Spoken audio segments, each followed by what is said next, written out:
Bitcoin ඉලීගල් කියන බහුතරයක් ගාව බිට්කොයින් තියෙනවා. හරි කොටස් වලද කඩා වැටෙනවා වැඩක් නැහැ කියන බහුතරයක් ගාව ස්ටොක් මාකට් එකේ වෙන ෂෙයාර්ස් තියෙනවා. එතකොට යාලා බොහෝ වෙලාවට හරිද නෙගටිව් සමාජගත කරලා සමහරට යාලා ගමන යන අය ඉන්නවා මේකේ. එහෙම හේතුව තමයි දවසක් ඉස්සර ඉඳන් මට කතා කරනවා එක අයියා කිරිකුයි මල්ලි කිරිකුයි අයියා කියනවා මල්ලිට කියන්න එපා මං ගන්න ෂෙයාර්ස් මල්ලි කියනවා අයියට කියන්න එපා මං ගන්න ෂෙයාර්ස් කියලා. දැන්ට ලෝකේ වෙබ්සයිට්ස් ප්ලැට්ෆෝම්ස් තියෙනවා ඩිජිටල් කියන්නේ බිට්කොයින්ස්, ඉතීරියම්, USDT, USDC, BNB ඒ වගේ ඒවා ඇසෙප්ට් කරගෙන ඒ වගේ ගෙවීම් ඇසෙප්ට් කරන. ඉතින් ඒකට ඒතරට යනකොට අපි නෙගටිව් විදිහට කතා කරන එක සාර්ථක නැහැ සහ සාධාරණ නැහැ. ඒ කියන්නේ අපිට තව කෙනෙක්ගේ අවස්ථාවක් නැති කරනවා වෙන්න පුළුවන්. අවාසනාවන්තම සිද්ධිය තමයි බිට්කොයින් එක ඩොලර් මිලියනයකට විතර ගිය කාලෙක. හරි.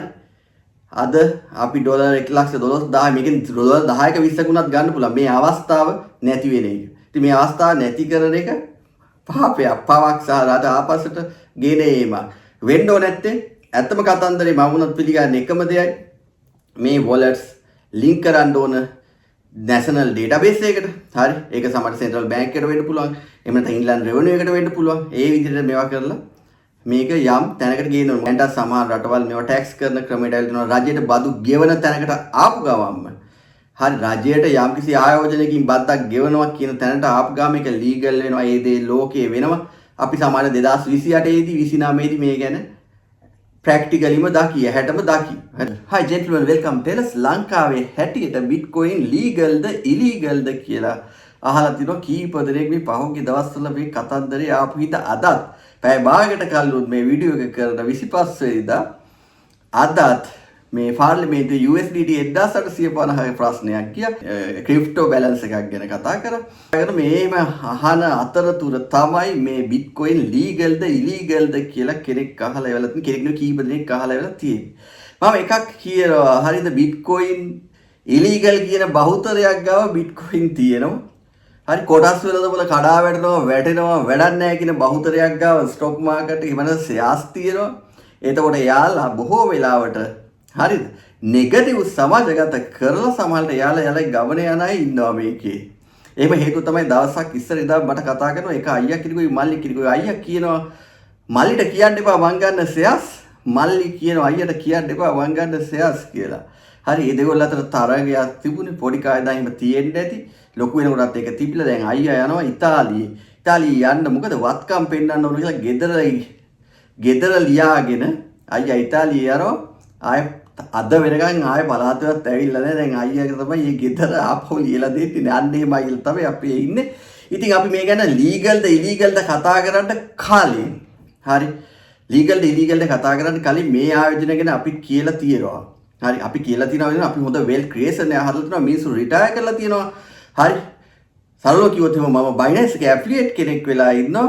හරි මගේ මේ ලින්ක් එකෙන් Binance account open කරලා 120ක් වාට ජීවිත කාලෙම පුරාවට Binance trading fees වලින් වේව් එකක් ගන්න පුළුවන්. එහෙම කරන්න පුළුවන් අය කීප දෙනා ඉන්නේ. ලංකාවේ එහෙම කෙනෙක් මගේ accounts ගත්තොත් ලංකාවේ නෙමෙයි ලංකාවෙන් පිට රටවල් ගොඩක තියෙනවා. ඉතින් US ඩොලර් මිලියන 650ක ආසන්න ට්‍රේඩින් වොලියුම් එකක් අපි කරගෙන තියෙන වෙලාවක කතා කරන්නේ. එදා චමත් පලියවිතියේ ලංකාවේ හරි මිනිස්සෙක් හරි ඇමරිකන් ඉන්වෙස්ටර් කෙනෙක් 2012 ඩොලර් 100ට අඩුවෙන් බිට්කොයින් ලක්ෂයක් ගත්තා කියන 2014 දී මේක කියනවා ඉන්ටර්විව් එකේදී මම ගාව අපේ මේ ෆන්ඩ් එක හරහා මෙහෙම බිට්කොයින් ප්‍රමාණයක් තියෙනවා කියලා තියෙනවා ඩිස්ක්ලෝස් කළා. ඒතකොට වැඩිම බිට්කොයින් හෝල්ඩර් එයා වෙන්න පුළුවන්.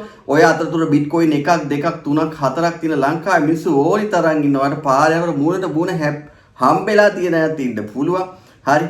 ඒතකොට මම දවසක් ওই මාස 7-8කට කලින් ප්‍රංශයේ ඉන්න ලේඩි කෙනෙක් කතා කරා. එයා කියනවා එයාගේ බිට්කොයින් 1.8 ගාණක් තිබුණා කියලා ඇවරේජ් කොස්ට් එක 33000 විතර. අපි බිට්කොයින් ඩොලර් 12000 17000 20000 ගැන කතා කරලා තියෙනවා. ඒතකොට මෙතනදී වෙන්නේ ඇත්තටම කිව්වොත් එහෙම ලංකාවේ බැංකු මූල්‍ය ආයතන වලට බිට්කොයින් වල ආයෝජනය කරන්න බෑ. ඒක තමයි ඇත්ත දැනට තියෙන තත්වයක. නමුත් ලංකාවේ ඔයාට බිට්කොයින් මිලට ගැනීම ට්‍රේඩින් කිරීම ඉලීගල් කියලා කොහොමවත් කියලා නෑ. නමුත් බිට්කොයින් විදිහට ප්‍රසිද්ධ ගෙවීම පිළිගත්ත ගෙවීම මාධ්‍යයක් විතර ඔයාට බිට්කොයින්, ඉතීරියම්, ලයිට්කොයින්, USDT යොදා ගන්න බෑ කියන අදහස තමයි තියෙන්නේ. ඔයාලා ගිහින් බලලා ඔයාලට පුළුවන් නම් Binance එකෙන් ඉල්ලන්න. මේ IDs එක ලංකාවේ තියෙන wallet balances දෙන්න කියලා ලංකාවේ ශ්‍රී ලංකන් citizens මොකද මේවා verify කරනවා කවුද හරි ඔයාලා දන්නා Binance account එකක් open කරන්න ගියාම දැන් මගේ link එක දුන්නොත් click කරාට පස්සේ කෙලින්ම web based යනවා ඔයාගේ email address එක දාන්න තියෙන්නේ ඊට පස්සේ code එකක් එනවා email එකට ඒක enter කරාට පස්සේ යන්න you are welcome to 20% transaction fee waiver එකක් එනවා කියලා message එකක් ඔයා create කරනවා ඊට පස්සේ ඔයා ID verification එකක් කරන්න ඕනේ verification එකේදී ඔයාගේ ID එක එක්ක ඔයා photos දෙන්න ඕනේ ඔයාගේ details ඔක්කොම දෙන්න ඕනේ අවශ්‍ය ලියකියවිලි දෙන්න ඕනේ ඉල්ලන විදිහට හරි එතකොට තමයි ඒකට අනිවාර්යෙන් verified කෙනෙක් ඔයා හරි අනාගතයේ යම්කිසි දවසක ඒවි local agent කෙනෙක්ට ඔයාගේ accounts verify කරලා රාජ්‍යයට tax ගෙවන තැනට එනකන් දැන් ලෝකයන් රටවල් කතා කරලා තියෙන විදිහට හරි ඔයාගේ Binance profit එක මත රාජ්‍යයට tax ගෙවන තැනකට ඇවිල්ලා අන්න එතනට ඇවිල්ලා legal වෙන තැනක් එනකන් එනවා එතකොට මේ ID එකට සාපේක්ෂව කොච්චර ක්‍රිප්ටෝ බැලන්ස් එකක් එයිද කියන තැනට ලෝකේ එනවා.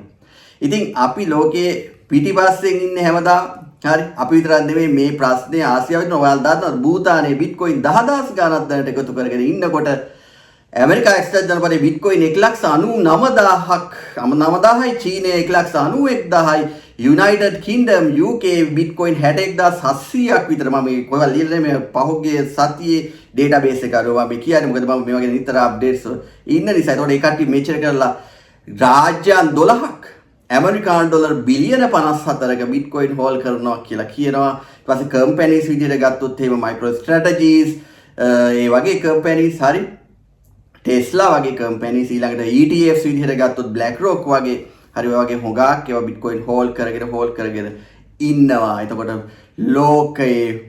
ලෝකයේ ඉස්සරහට යනවා අපි ආපස්සට යනවා මේක ඊලීගල්ද ඉලීගල්ද කියලා. නමුත් මේ කාලය තුල බිට්කොයින් ගැන කතා වෙන්නේ ඇයි? මේ කාලය තුල බිට්කොයින් ගැන කතා වෙන්නේ වෙන කිසි දෙයක් හින්දා නෙවෙයි. ඒතකොට තමන්ට විරුද්ධව ඇඟිල්ල දික් කරන්න පුළුවන්. හරි.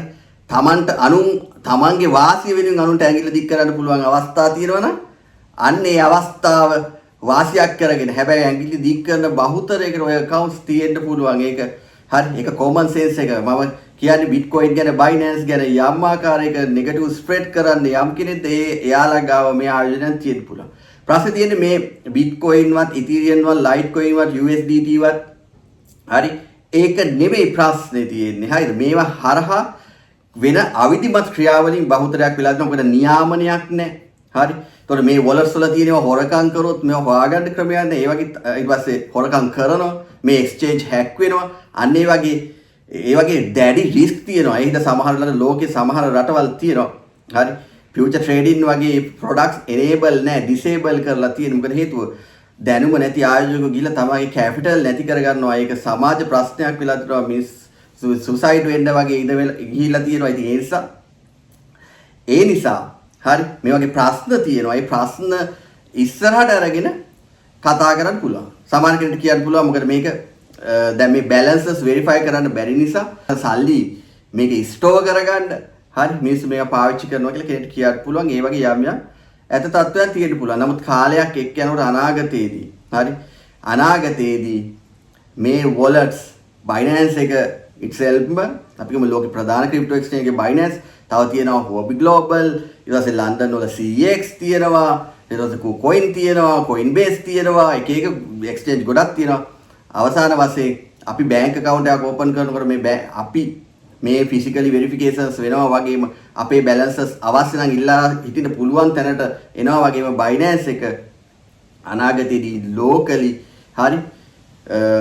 locally institutions හැදුවොත් ඒ කියන්නේ local officers දැම්මොත් මේවා government එක link වුණාට පස්සේ ඔයාගේ ID එකේට against කොච්චර වත්කමක් තියෙනවද කියලා බලන්න පුළුවන් වුණොත් අන්න එදාට හරි එහෙම බලන්න පුළුවන් වුණොත් අන්න එදාට පුළුවන් වේවි හරි අන්න එදාට පහුවෙලා වැඩි අපි මොකද එතකොට bitcoin එක ලක්ෂ 3-4 වෙන්න පුළුවන් හරි ethereum එක ඩොලර් 50000 විතර වෙන්න පුළුවන් අන්න එදාට අපි ගිහින් ගන්න යනකොට අපිට කලින් හුඟක් අය අරන් තියෙන්නේ ඉතින් ඒක රත්තරන් වලටත් පොදුයි රත්තරන් හුඟක් පුංචි මිලට තිබුණාම හරි අපේ වගේ රටවල් වල ඒවට අවශ්‍ය පහසුකම් තිබුණා අපි ෆිසිකල් ගෝල්ඩ් ගැන විතරයි හිතුවේ හරි නමුත් ගෝල්ඩ් සර්ටිෆිකේට්ස් සහ එතනින් එහාට ගිය මේ බයි කිරීමේ අවස්ථාව ලික්විඩිටි සෙල් කිරීමේ අවස්ථාවන් ගොඩක් තිබුණේ ඒ දේවල් ගැන අපි හිතුවේ නැති නිසා මම කිව්වා 2014 සැප්තැම්බර් අගවැකුණට කිලෝ 24000 ගාණක් රත්තරන් තිබිලා තියෙනවා කියලා ලංකාවේ හරි ඒ රත්තරන් අපි අඩු ගානට විකුණලා තියෙනවා. ඒ වගේ තමයි. ඒතකොට භූතානයේ වගේ රටවල්,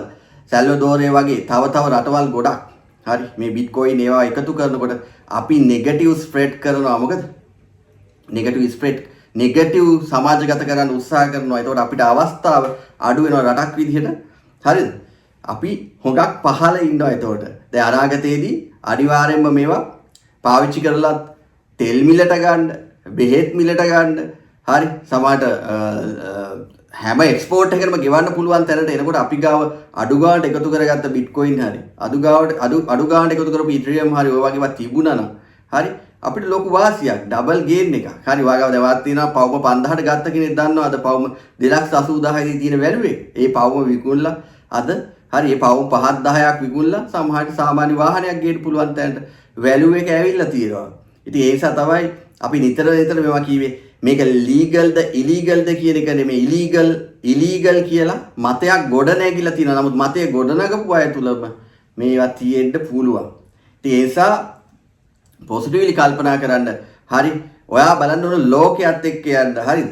හරි අපි අපේ රට තුලට විතරක් රාමු වෙලා හිටියොත් කවදාවත් මම හිතන්නේ නැහැ අපේ රට ඇතුලේ රාමුක හිටියොත් අපිට කවදාවත් වර්ල්ඩ් ක්ලාස් ඉන්වෙස්ට්මන්ට්ස් බිස්නසස් ගැන දකින්න බෑ. ලෝකයේත් එක්ක යන විදිහට තමයි යන්න ඕනේ. හරි ලෝකයේත් එක්ක යන විදිහට යනකොටම අපි ෆලෝ කරන්න මොන ලෝකේ දියුණු රටවල් මොනවද කරන්නේ? හරි ඒ දේවල් වැරදි වුණා සමහරට ඒ දේවල් හරි වගේ තමයි. මොකද හේතුව ඒ ලෝකේ ප්‍රධාන රටවල් තමයි මුළු ලෝකෙම පාලනය කරන්න උත්සාහ කරන්නේ. ඒතකොට එයාලා කියන ප්‍රොඩක්ට්ස් මත තමයි අපි පාලනය වෙන්නේ. හරි දැන් සමහරට ගත්තොත් එහෙම කමියුනිකේෂන් නෙට්වර්ක්ස් විදිහටම ගත්තොත් එහෙම WhatsApp වගේ ඒවා. හරි. එතකොට ඒක තුලින් මුළු ලෝකෙම වෙලාවට පාලනය වෙනවා වෙන්න පුළුවන්. Microsoft වගේ ඒවා පාලනය වෙන්න පුළුවන්. ලංකාවේ බැංකු පද්ධතිය එක තප්පරෙන් බිඳවට්ටන්න පුළුවන්. සමහර වෙලාවට Microsoft වගේ සර්වර් එකකින්. හරි. ඉතින් ඒ නිසා ඒවා වෙලා තිනවා ගුවන් ගමන් නැති කරන්න පුළුවන්. හරි. ඉතින් එතකොට මුළු ලෝකෙම පාලනේ තනි අතකට ගේනකොට එයාලා දවසක කිව්වොත් එහෙම අපි මේ වෙලාවේ ඇසෙප්ට් කරන්නේ ඩිජිටල් පේමන්ට්ස් විතරයි කියලා මොනවා හරි පේමන්ට් එකකට අපිට රුපියල් දීලා මේක සමහර USDT කරගෙන එහෙම නැත්නම් ඩිජිටල් ඩොලර් කරගෙන මේ පේමන්ට් එක ගෙවන්න වෙන්න ඉඩ තියෙනවා. දැන්ට ලෝකෙ වෙබ්සයිට්ස් ප්ලැට්ෆෝම්ස් තියෙනවා ඩිජිටල් කියන්නේ බිට්කොයින්ස්, ඉතීරියම්ස්, USDT, USDC, BNB ඒ වගේ ඒවා ඇසෙප්ට් කරගෙන ඒ වගේ ගෙවීම් ඇසෙප්ට් කරන.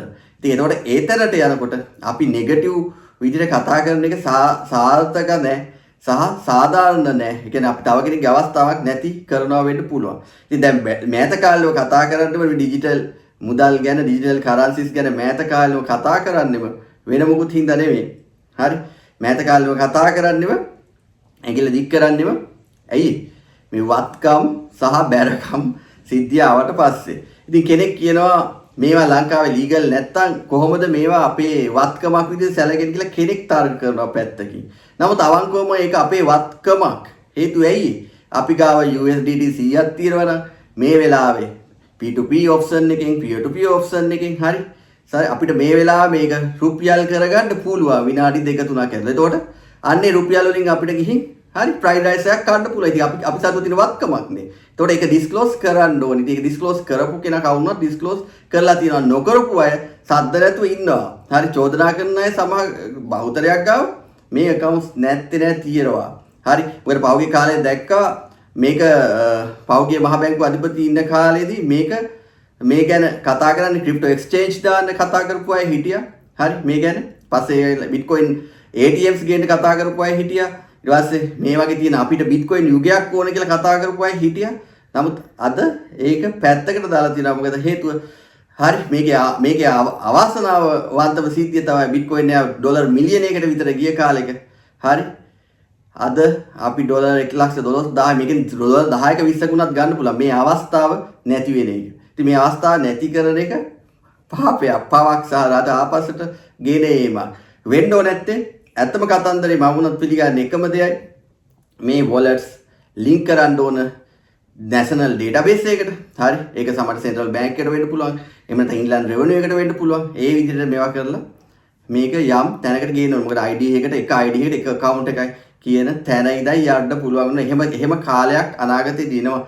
දැන්ට සමහර රටවල් මේවා ටැක්ස් කරන ක්‍රමයට ඇවිල්ලා රජයට බදු ගෙවන තැනකට ආපු ගමන්ම හරි රජයට යම්කිසි ආයෝජනයකින් බද්දක් ගෙවනවා කියන තැනට ආපු ගාම එක ලීගල් වෙනවා. ඒ දේ ලෝකයේ වෙනවා. අපි සමාන 2028 දී 29 දී මේ ගැන ප්‍රැක්ටිකලිම දකිය හැටම දකි. හරි දැන්ට මේ ඉන්ඩස්ට්‍රී එක ට්‍රිලියන් ඩොලර් ඉන්ඩස්ට්‍රී එකක්. ගෝල්ඩ් මාකට් එකෙන් ට්‍රිලියන 20ක් තියා ලේසියෙන් එන්න පුළුවන් මේ ක්‍රිප්ටෝ මාකට් එකට. හරි ඒ නිසා අපි තව කෙනෙක්ගේ අවස්ථාව නැති කරන්න හොඳ නැහැ කියන අදහසේ තමයි මං ඉන්නේ.